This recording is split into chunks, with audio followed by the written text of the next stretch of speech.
पाहताय प्रहार टीव्ही, सत्यमेव व्रतम।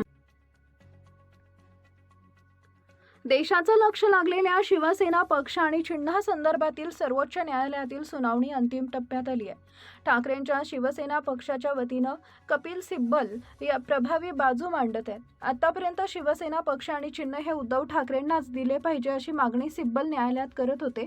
मात्र पहिल्यांदाच कपिल सिब्बल यांनी शिवसेना पक्ष आणि धनुष्यबाण चिन्ह गोठवण्याची मागणी केली आहे। त्यामुळे राजकीय वर्तुळातील अनेकांच्या भुवया उंचावल्या असून न्यायालयाच्या निर्णयाकडे सर्वांचं लक्ष लागलंय।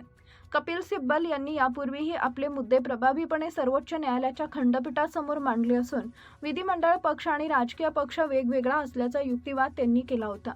त्यामुळे शिवसेना पक्ष आणि चिन्ह आपल्यालाच मिळेल असा विश्वास शिवसेना पक्षप्रमुख उद्धव ठाकरे आणि संजय राऊत यांनी अनेकदा व्यक्त केला। तर एकतर शिवसेना पक्ष आणि चिन्ह आपल्याला मिळेल किंवा ते गोठवलं जाईल असंही उद्धव ठाकरेंनी म्हटलं होतं। आता ठाकरेंचे वकील कपिल सिब्बल यांनी मोठी मागणी करत चिन्ह आणि पक्षाचं नाव गोठवण्याची मागणी सर्वोच्च न्यायालयाकडे केली आहे। माझा विचारपूर्वक मांडलेला युक्तिवाद असा आहे आणि मी न्यायालयाला विनंती करतो की शिवसेना हे नाव ठाकरे यांचेच आहे आणि शिंदे गटाला ते चिन्ह मिळू शकत नाही असा निर्णय द्यावा। त्यांनी या चिन्हाचा लाभ घेतला याचा अर्थ त्यांच्या बाजूने कोणताही न्याय हक्क निर्माण होत नाही। हा चिन्हाचा अनधिकृत वापर करण्याचा प्रकार आहे। जर ते चिन्ह त्यांना मिळू शकत नसेल आणि मलाही मिळू शकत नसेल तर ते चिन्ह गोठवलं गेलं पाहिजे, कारण ते माझं नाव हक्क आहे। अशा शब्दात कपिल सिब्बल यांनी शिवसेना पक्ष आणि चिन्हाबाबत पहिल्यांदाच मोठी मागणी केली आहे। वरिष्ठ वकील कपिल सिब्बल ज्या अर्थाचा अन्वयार्थ लावण्याने या गोष्टीला परवानगी मिळेल तो अन्वयार्थ 10व्या अनुसूचीनं उल्लंघन करणारा ठरेल। केवळ परिच्छेद 3 आणि 4 मध्ये नमूद केलेले बचावच यासाठी उपलब्ध आहे।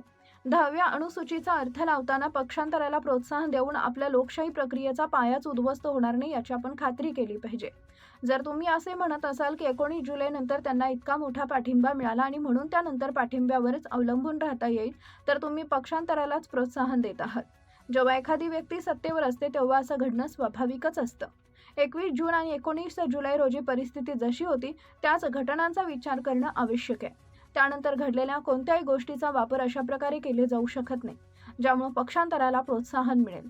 10व्या अनुसूचीच्या अर्थाचा हाच मुख्य गाभा आहे। माझा विचारपूर्वक मांडलेला युक्तिवाद असा आहे आणि मी न्यायालयाला विनंती करतो की शिवसेना हे ठाकरे यांचेच आहे आणि शिंदे गटाला ते चिन्ह मिळू शकत नाही असा निर्णय द्यावा। त्यांनी या चिन्हाचा लाभ घेतलेला याचा अर्थ त्यांच्या बाजूने कोणताही न्याय हक्क निर्माण होत नाही। हा चिन्हाचा अनधिकृत वापर करण्याचा प्रकार आहे। जर ते चिन्ह त्यांना मिळू शकत नसेल आणि मलाही मिळू शकत नसेल तर ते चिन्ह गोठवलं गेलं पाहिजे। ते नाव माझा हक्क आहे हा माझा पर्यायी युक्तिवाद आहे। ज्या लाभाचा उपभोग घेण्यास ते मुळातच पात्र नव्हते असं आमच्या मते सिद्ध होतं। त्याच लाभाच्या आधारे आता ते कोणताही न्याय हक्क सांगू शकत नाहीत।